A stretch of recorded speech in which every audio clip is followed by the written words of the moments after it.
Driver, start your engine. In the beginning, stock cars outran the police to deliver the hooch to our ancestors. So sweet. Are you ready for a trip down victory lane, where Richard Petty's winnings were insane and Dale Earnhardt put everyone to shame? Canadian Junior Handley is in the Hall of Fame. Live from Haldeman County, it's time for the Driver in Deep podcast. Are you ready? Hey everyone, thanks again for joining us for Driver in Deep, episode 35, brought to you by wingnutsports.com. You all know Alex Nagy and I'm Mark McSporran, and today we have Shae Gemmell with us, who, as we said last week, is the son-in-law of Jamie Cox, and he also has had a successful career in everything he has raced so far. Yeah, except for, unlike Coxie, Shae's actually won an AP Series race. But all kidding aside, he is a really good guy, and he's really good behind the wheel. I'm glad that we have him on with us. So, I have to tell you, man, I'm a little bit surprised that you didn't back out of doing this episode this week, to be honest. Why would I back out? Well, Team Buffalo, everything Buffalo for you, isn't doing so well. The Sabres, at the time of recording this episode, I don't know if they're playing tonight because it ended up being 6, but right now they're losers of 5 straight, which, of course, you'll say it's a blip, a little bump in the road. They're on their way to winning the Cup. They're for the past 2 months, they're winning the Cup, and I'm sure it's just a bump. So I know what you'll say there, which is fine. Then last Sunday, beautiful fall weather here in Southern Ontario. It was awesome. So Joni and Sandy, our wives, wanted to play disc golf with us. And after last week's wine fest over, missing the start of the Bills game, Boston pizza being shitty, blah, blah, you're just miserable. You said you would go this week, but you had to be home by 1 p.m. to watch the Bills. So we accommodate you, of course. And then the funny thing is, I laughed my ass off. The worst team in the league throws them around like a bunch of rag dolls. By the time I turned it on, Josh Allen was wearing a green jersey because he had grass and mud all over the thing because he's on his ass all day. Anyway, of course, you went radio silent for 2 days while you licked your wounds because you couldn't even talk to anybody. Hate to live in your house. Well, first of all, that's not true. I don't go radio silent. I'm not afraid to talk about anything. You never answered one bash. Listen, I only answer intelligent questions, Alex. Are you finished now? Is it my turn? Yeah, go ahead. All right. Well, listen, I just want to make sure. I want to make sure you're finished before the truth comes out here. And first up is the Sabres. Truth. No, this is the truth. I only tell the truth. So, the Sabres. Unless you've been hiding under a rock, Nagy, you know that the Sabres Eichel saga finally came to an end. Thank God. And many well-respected hockey guys are proclaiming that the Sabres completely fleeced Las Vegas with a haul they got back for Eichel. Yep. On top of both a first and a second-round pick, the Sabres netted Peyton. A protected first-round pick. Okay, so we get it the following year, if that's the case. We still get it. We also got Peyton Krebs, who, if you don't know who he is, he's been a winner and a leader on every team he's ever played for in his career. And most recently, he was named the Western Hockey League's Player of the Year. And do you know who he is? And he's just getting started. He's a prospect like the rest of your team. He was a first-round pick, and he's just getting started in his career. So hang on. I'm not finished because that's not all. On top of all of that, they also netted Alex Tuck, who, not surprisingly, grew up a huge Sabres fan, and during his interview after the trade, said it was a dream come true when he heard the news that he was being traded to Buffalo. And I personally can't wait for him to put on Alexandre Mogilny's number 89 as soon as his shoulders healed and he's back in the line. Do you remember Alexandre Mogilny, Alex? Yeah, he played for the Leafs. I remember that. And Alex Tuck, yeah, he is touching himself. He's so excited. Well, hang on a second. I think it's my turn to talk. Didn't we already establish you were finished talking? You just asked me a question. No, I asked you who Alexandre Mogilny is, and now you're going off on a rant about Tuck. But hang on. Right. So Tuck, unless he had the same parents you did that built him a cardboard Buffalo Sabre Zamboni, there's not a hope in hell. He's excited to come to the Sabres. He's leaving a team that's been in the Cup final, deep in the playoffs in their 4-year existence, or whatever it was.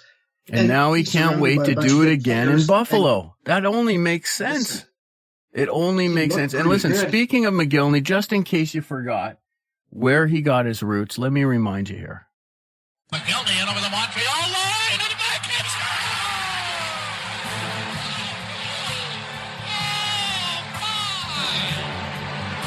Alexandre Mogilny, who says this guy is afraid to fly? He left the Bigford trail.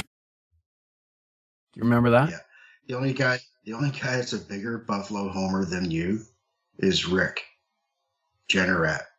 He's a legend. Oh, really? So, you don't think any of the Leaf broadcasters are homers? I think we had that conversation last week. I have no idea. Yeah. Anyway, I'm going to say one last thing about this trade. Vegas is hanging a lot on Jack Eichel. Based on the reception they gave him alone, I haven't seen anything like that. I don't know if you watch that on YouTube or not, but I haven't seen anything like that probably since the last time I stepped on the first tee at Christie Lake, and that would have been Sunday morning. Hang on a sec. Hang on a sec.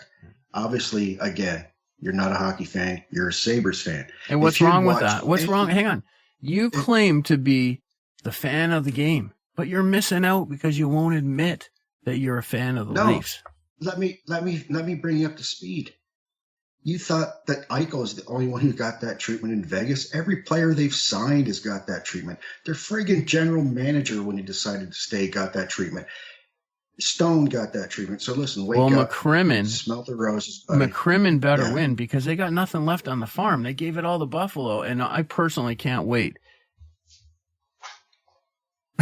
Why are you scratching your head? You're right. Well, listen, hang on. All Buffalo has is a bunch of pops, a bunch of prospects. What they are is a crapshoot. And they are so they can turn. If 3 of their players turn out, it'll be a damn miracle. Well, first of all, you're going to find out a lot about. Listen, Tuck was a decent player when he played on a great hockey team.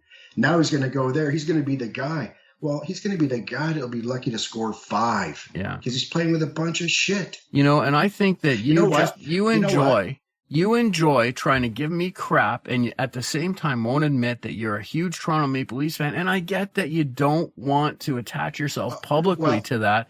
Because if you did, before last night's debacle, they won 5 in a row. Debacle is right, and it's not the first debacle they've had this year. Sabres are still 500. Came back from the West Coast trip. Have you ever flown from the West Coast east?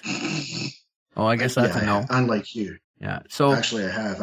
As you know, with my previous work, I did it all the time. I flew back from. Well, then you should Japan. know. And unlike you, you should understand what it's like. Time zone, you got to go to bed for a week. You're just such a pussy. Really? Don't talk to me about time zones. Yeah. Well, then you would know. And guess what? Now we're going back to a homestand, and you're going to see. And the Sabres are still 500.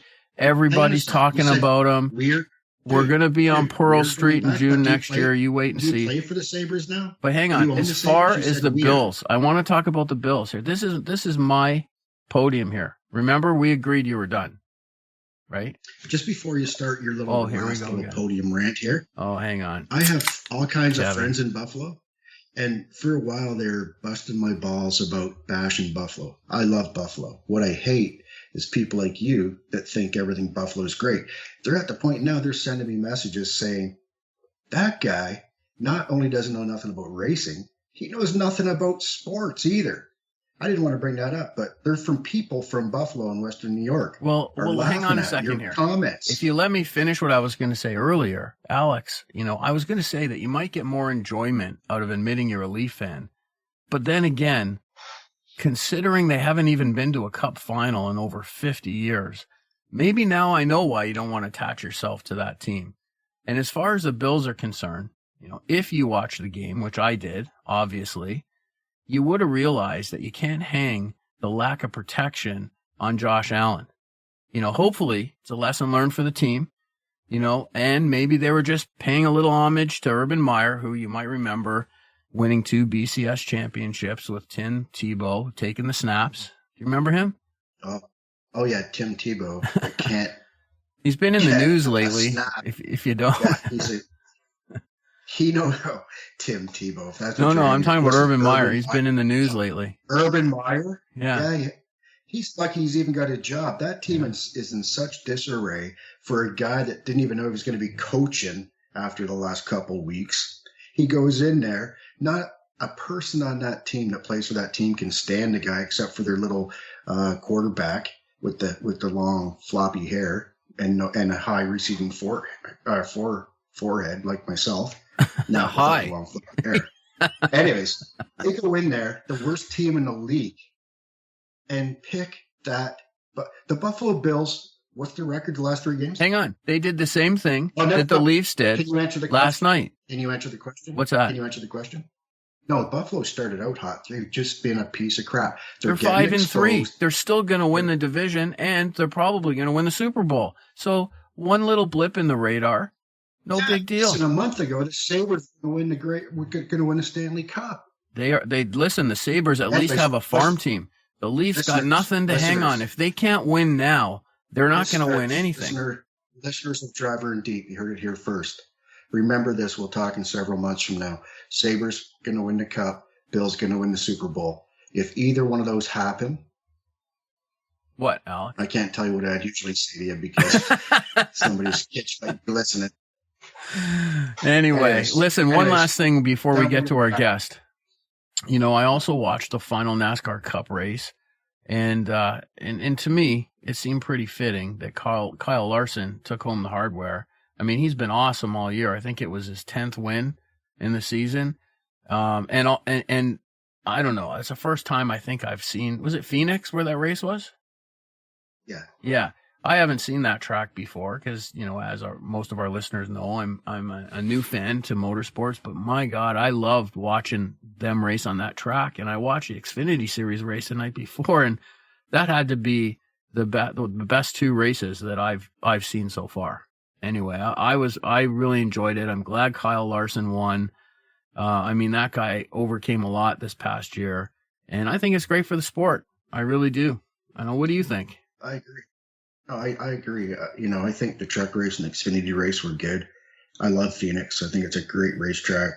The Cup race, like so many of them, to be honest, was really a snooze fest for the longest period of time. If there wasn't a caution late where Larson was able to make an adjustment, his pit crew won the race off pit road. To me, I don't know if I'd have stayed awake, to be honest.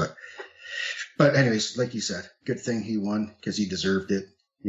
The playoff thing coming to the last race is exciting on that race day, but like Nemechek lost the Truck Series race championship, and he should have, he was the guy all year. Turns out that the Xfinity race was kind of up for grabs, but it was great to see Hemrick win his first race and, of course, the championship. It was good. It was exciting. I don't know if I love the format still. It's been several years now, but it's definitely exciting.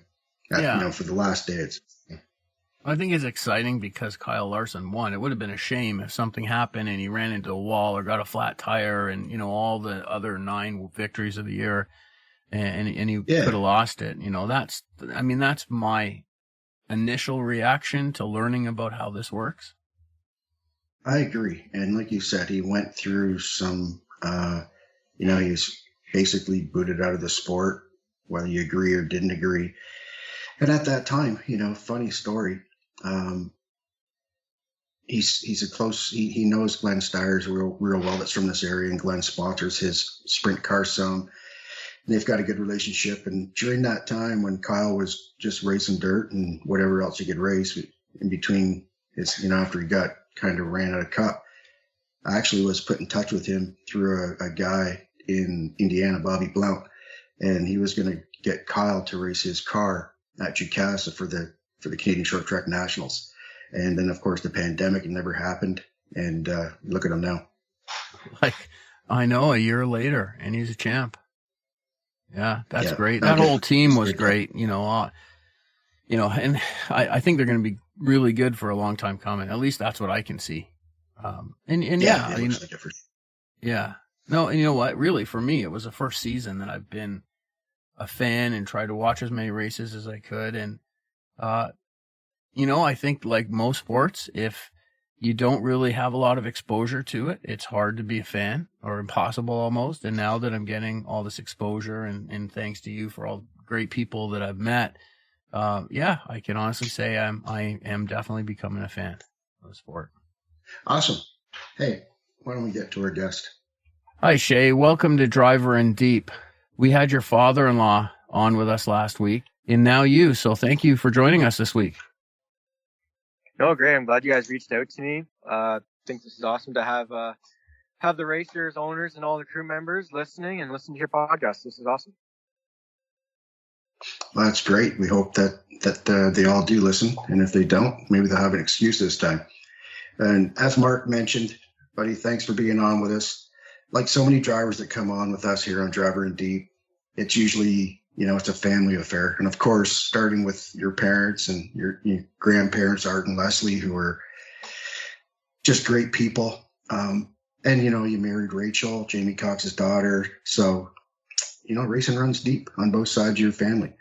I've known your dad, Artie, for a while through the NASCAR days, of course. And, just a great family overall.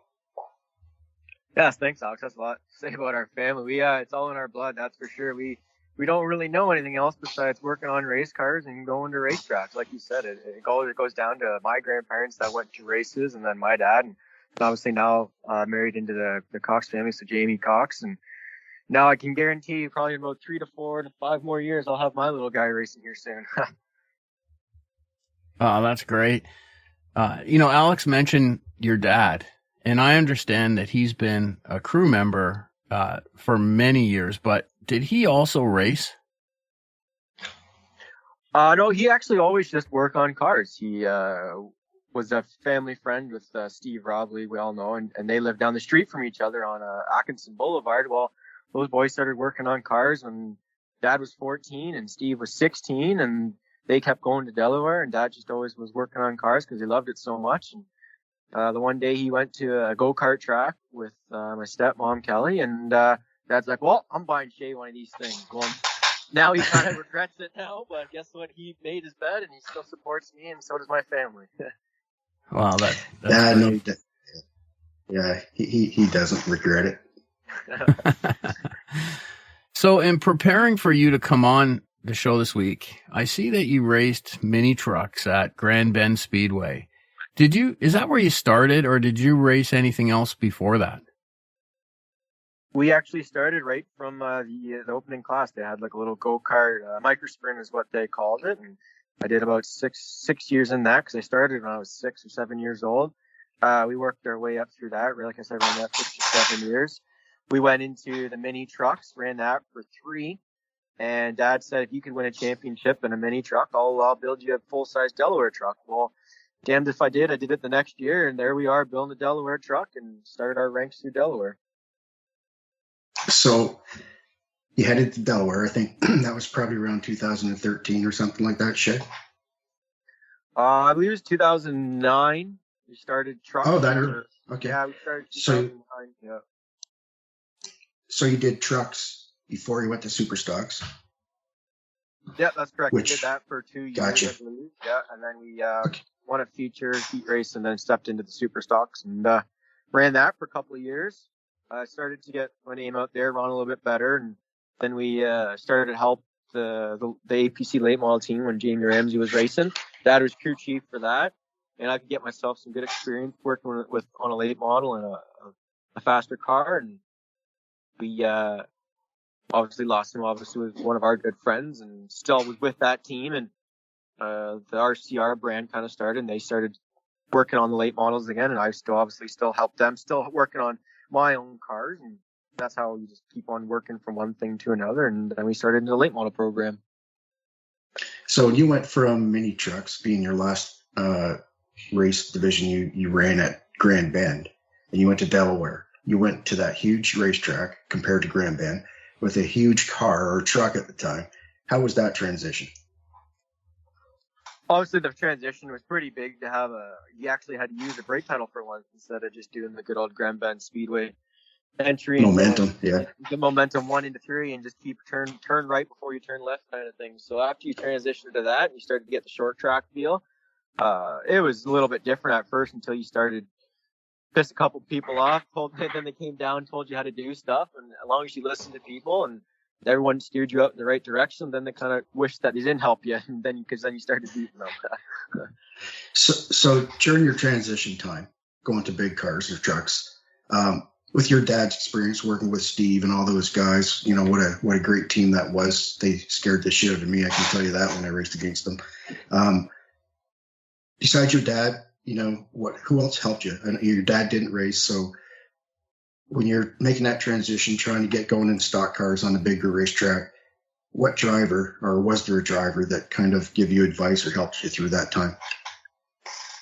Yeah, we actually had a whole bunch of people around here because we used to live in Dorchester that helped us out. I had obviously like Jamie Ramsey, who was obviously helped us out because we built the truck actually at the Canusa shop, and then obviously I had like Luke Ramsey was involved with us and watching because he was the spotter for Jamie, so he had some pointers from there. Then also around here we had Chad Rynan, who was a really good truck guy at Delaware Speedway, who helped us, kept us kind of get us on our feet at least, and steered us in the right direction for our truck and our super stock. So that all of those guys helped me a lot for at least starting into my racing career, that's for sure. So you raced super stocks right through 2015, and for me, sort of being newer to racing, I really thought that looks like a great division. Can you walk us through a little bit more your time in super stocks and maybe tell us a little bit about what that has meant for your career so far? Starting into the super stocks, we raced the trucks for like 2 years, 3 years, and then we wanted to build the super stock because we felt like that was the class that was going to be the most competitive at the time, that wasn't going to break obviously our budget because we took a lot of the powertrain stuff into the super stock car.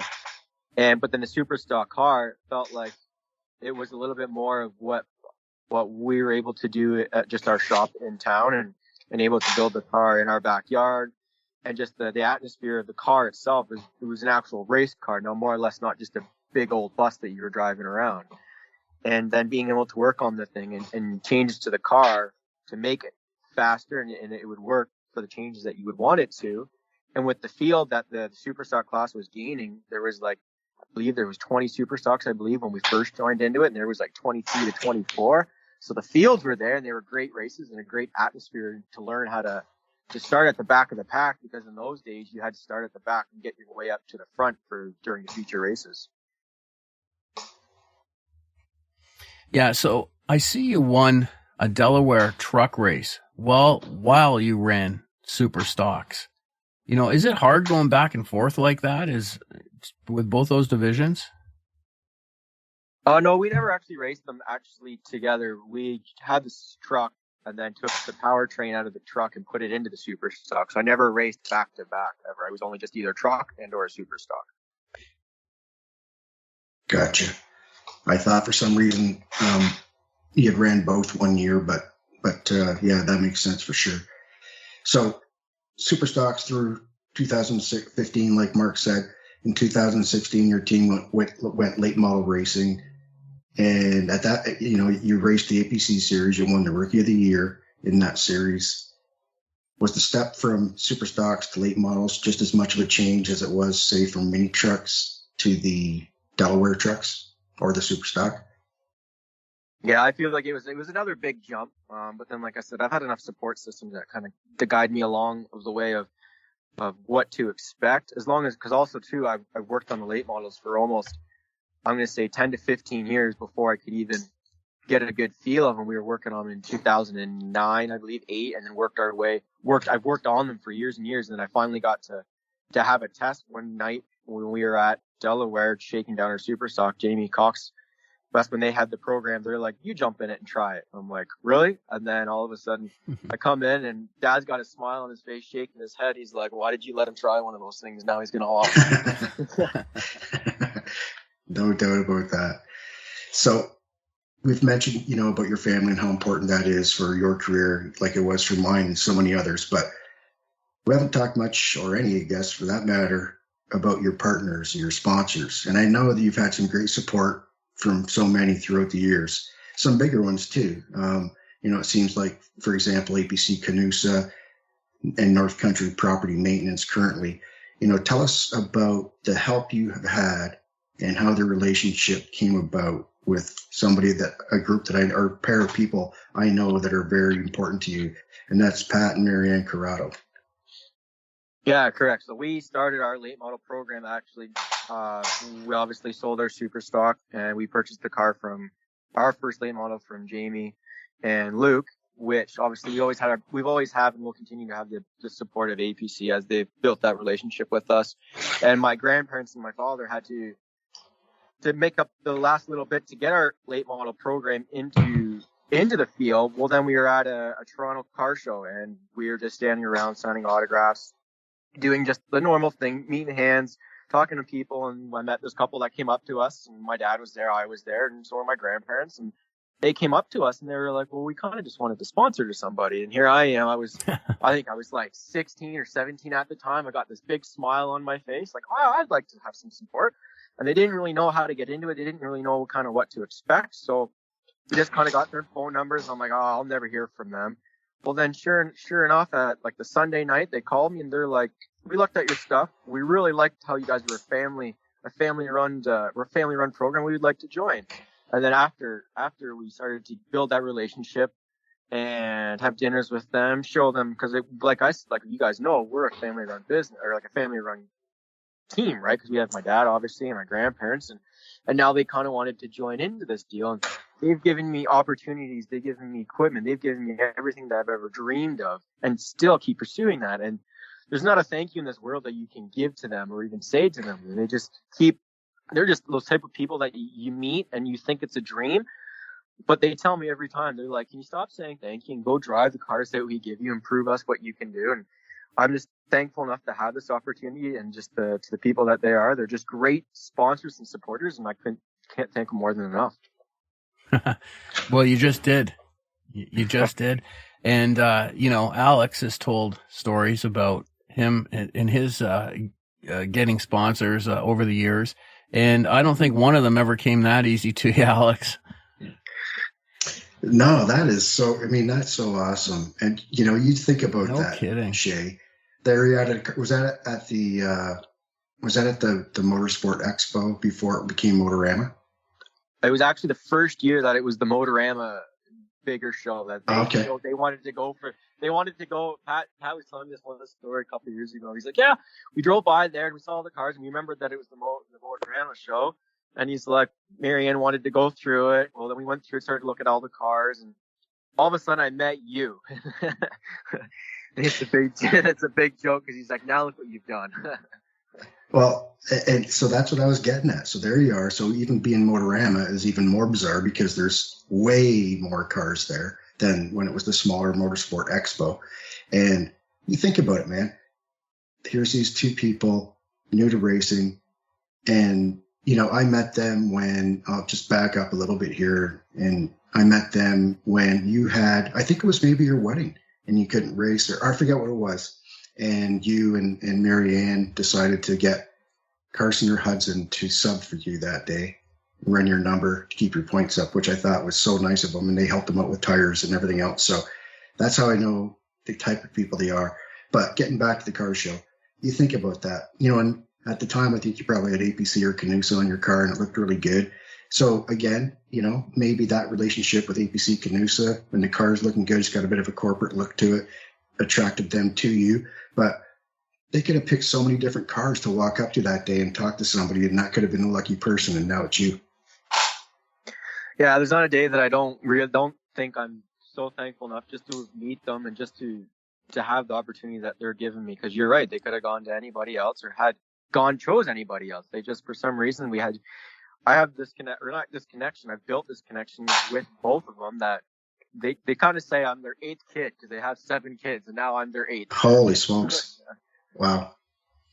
Alex, I think we're going to have to start a GoFundMe page so you can get a new chair. Yeah. Yeah. If I hear that, just so in case anybody hears that squeaking, that's what it is. Anyway, Shae, in our intro, we talked about you winning an APC series race, which obviously isn't an easy task.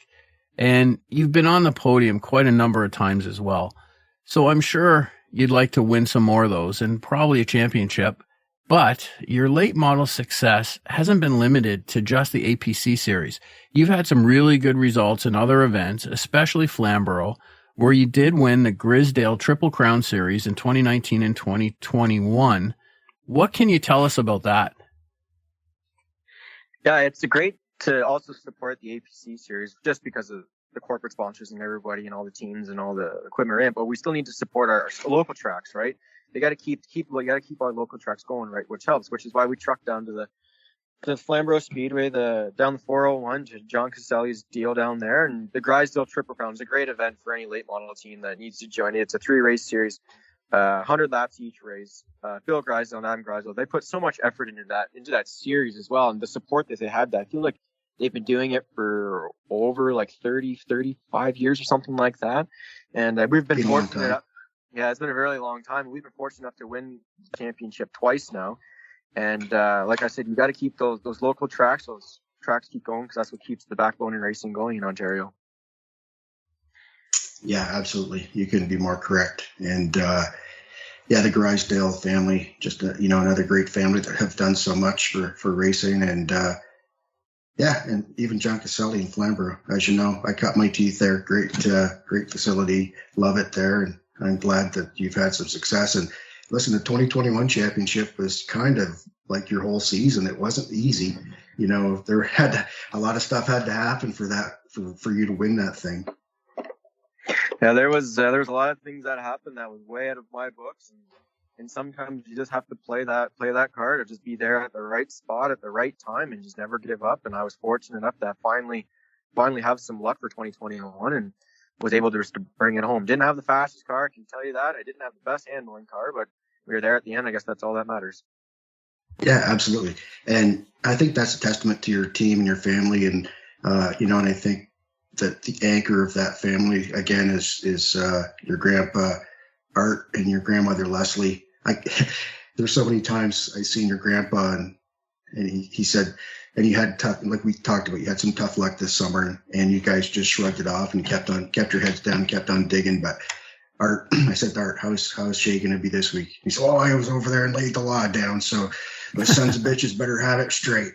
And just a great dude. And it's always fun to chat with him for sure. You definitely know he's the anchor to that whole thing. But anyways, this summer we talked about the late model stuff. You had some tough luck, but guys persevered, won a championship out of it. And you also had a chance to race a Pinty Series car. I think you did 3 races. You did really well, and of course, and you had a good car from our old buddy Hathaway at EHR and at Hackison Racing. And to be honest, man, I'm going to tell you, I called it from the start. Anytime you late model guys, whether it's Brandon Watson, yourself, anybody hops in those cars, these guys go right to the front. And you did that. So overall, how was that experience? And I'll bet you expected to do well. I didn't expect to do well right away. You still have to learn the car. You still need to learn the field. But no, like I said, Pat and Marianne called me. They're like, we want you to drive a Pinty's car. I'm like, no, you're kidding me. And then all of a sudden Hathaway called me. He's like, can you come on the Wednesday to get fitted in the car? I'm like, here we go. I can't give this up. So I went down there, fitted in the car, and Hathaway's at Hackison Racing. Guys give good equipment. They're really good bunch of guys. And we jumped into that and went for a practice run. Felt comfortable because it would brought back my memory days of the super stock, just except for it had a hell of a lot bigger engine in it. And we felt comfortable in the car. Every track that we went to, I had laps in, so I wasn't really worried about the racing. But I was more or less just time figuring out the car. And after I had about 20 laps or so, 30 laps about it, you were right. Once you get that comfortable groove, our late model guys are just they're like one of the best. They are the best drivers, I would feel like, in Ontario. And once you start getting in a race with like that, the longer races, and you just pick your way off, and all of us pretty much ended up to the front of the field at each track. That's awesome. Yeah, I agree. Yeah, that's awesome. So what's up for next year? As of right now, I don't really have anything up in stone. I had some talks with Pat, Mary, and Corrado about what I'm up for next year. Nothing's really kind of been set in stone. I'm kind of just hanging out here, cleaning up the shop, getting cars ready for just winterizing the engines, cleaning up the shop a little bit because we had a really busy winter. But I've got nothing really in plans yet. I'm just kind of playing year by year here and seeing what comes about. It'll come around. Things come around, right? Everybody wants to tell you. I think we talked about this last week. Mark asked me, what happens postseason, whether it's with a racetrack operator or a team driver, et cetera. And I told him this, a lot of times folks will just take some time off and just kind of regroup, get some rest. And now with you, you got a young son, and I'm sure you just wanted to catch up there too. Yeah, he's just an awesome guy, Austin. Yeah, him and I, right from daycare, we go right to the shop, and he doesn't even want to go into the house. He goes right by the house and just runs to the shop already. So I told my wife, I'm like, we're in trouble. And she just nods at her head and like, well, she knows that she's screwed anyways, but. Exactly. She's lived it. Yeah, she's like, I'd rather you there than being anywhere else. So Austin already now grabs tools and goes and works on the race car, and he's not even 2 years old. So it makes me pretty proud, but I'm like, I've got a long road ahead of me. That's for damn sure. Yeah. So I know why Rachel wants to see you in the shop, because she's probably seen you perform in a campground a few times like I have. Yeah, that's a different subject after a lot more beers than what I've had tonight. And by the way, if you have any stories about Alex, we're always looking for more. Yeah, and so am I. I'm usually the one that's being the stupid one, and Alex is watching me. I still need to learn how to do it. You'll get there, buddy. It takes time. All right, Shae. Well, we're at that time again. So there's our new sound effect. I know we're getting a little fancy with the sound effects here, but this is our rapid fire segment. And what this means is, before we get you out of here, we're gonna ask you, or I'm gonna ask you 10 questions. And what we want you to do is just answer them as quickly as possible. Actually, they're not all questions. A couple are little statements. Whatever comes to mind, the first thing that comes to your mind. And Shae, number 2. Just so you know, it wasn't Mark's idea. I apologize in advance. All right, let's get at her. All right, it's the first time Alex hasn't thrown me under the bus, so here we go. Race wins or championships? Race wins. The championships will come after the race wins. Here we go. Shae Gemmell or Gay Schemmel? I come to Casa once when I was late, and I talked about her. She all of a sudden said, "Are you Gay Schemmel?" And I'm like, "Let me guess. Alex just told you that." She's like, "Yep." I'm like, "I'll go see him." And she let me in. Hey, Shae, one thing before we let Mark move on with his rapid fire with number 3. The girl you were talking to is Mark's wife, Joni. Oh, really? Oh, well, that's a small world. And I never even knew that story, so... All right. So we talked about, last week we talked about your father-in-law and all his nicknames, so I had to get one of yours in. Yeah, which is fair. I knew that was coming at some point. All right, number 3. The best/toughest driver you've ever competed against so far? Brendan Watson. That guy can drive anything and win in anything. His name keeps coming up, Alex. I know. All right, number 4, and Alex always wants me to ask this question. I think he's taking a survey here, but here it goes. Testing, yay or nay? Nay. Work on your car in the race shop. Bring it on race day like everybody else. Nay's winning, Mark, the survey. Yeah, it is so far. Marriage and fatherhood.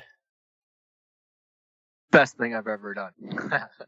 It's almost better than racing, and that's for sure. Every day it's a smile on my face with what my kids have. Absolutely love it. He hasn't been married very long, right, Alex? Is that what you're going to say? No, did you hear what he said? Yeah, I did. I busted up your rapid fire last week, too. Hey, Gay Schemmel, you just said that marriage and fatherhood is almost better than racing. Dude, get it straight. Do you want to react? No, listen, Rachel's going to hear this. Do you want to re-answer that question? Last chance. No, I've already dug my hole.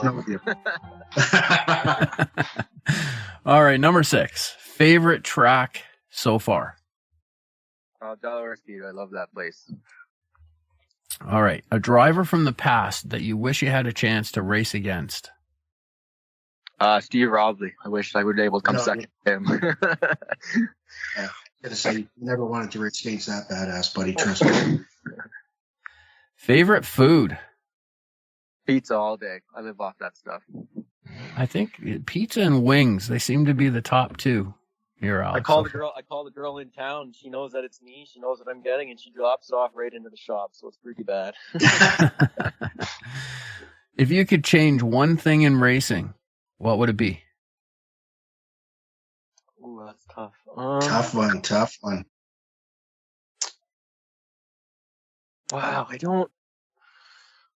I love how everything's going right now, especially with all the traveling series and home tracks. That one's tough, boys. I'm gonna. How about tires? Back down on the money situation of tires and testing, and got to get everyone on the same page. You control a whole season away just by testing way too much. Amen. All right, last question. Outside of racing, what's your favorite sport or hobby? Favorite sport will be hockey. Next favorite hobby, I actually like to spend time with my family when I don't have time to work on the race cars. Okay, you haven't heard our intro yet. You will when you hear this back, but just so you know, Mark thinks he's a hockey fan too, but unfortunately, his team is the Buffalo Sabres. Yeah, I'm sorry for you. That sucks. Hey, that survey is Hang on. a lot like what you Shae, said too. Shae, you didn't tell us who your team is. Go Leafs, go, buddy. Oh, well, right back at you. And that's another.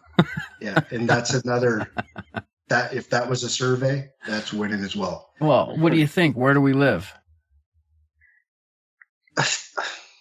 Oh, here we go. Let's not start again. I think our listeners are getting tired of it.